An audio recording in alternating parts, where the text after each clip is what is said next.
Étanchéité à l'air, élément clé d'une rénovation performante. Prenons l'exemple d'une maison non étanche à l'air.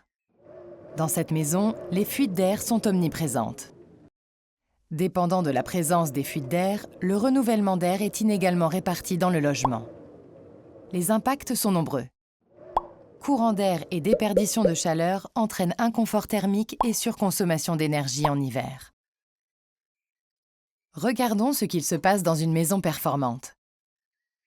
L'étanchéité à l'air est continue entre le logement chauffé et l'extérieur, depuis le plancher jusqu'à la toiture et au niveau de toutes les traversées des réseaux. Une bonne étanchéité du logement couplée à une bonne ventilation permet de maîtriser la qualité et la quantité d'air entrant, tout en assurant un balayage de l'air bien réparti. Le logement est ainsi plus confortable et vous pouvez continuer à ouvrir les fenêtres pour avoir de l'air frais, mais ce n'est pas nécessaire pour la qualité de l'air. Mais comment fait-on concrètement? En premier, il faut déterminer où se situe la barrière d'étanchéité de l'enveloppe et choisir le traitement adapté. Puis il faut enquêter et analyser le bâti existant pour identifier toutes les fuites d'air parasites présentes sur l'enveloppe.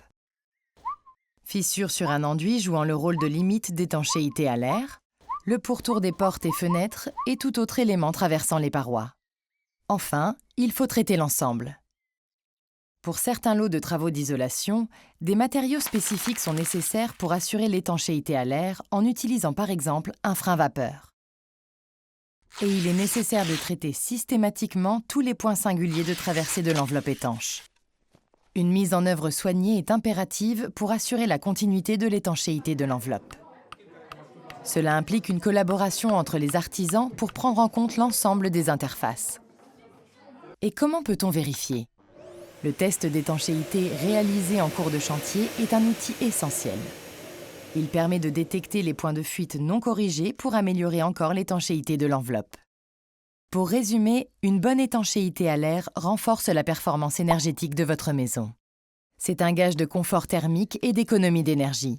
Associée à une bonne ventilation, elle contribue aussi à améliorer la qualité d'air de votre intérieur.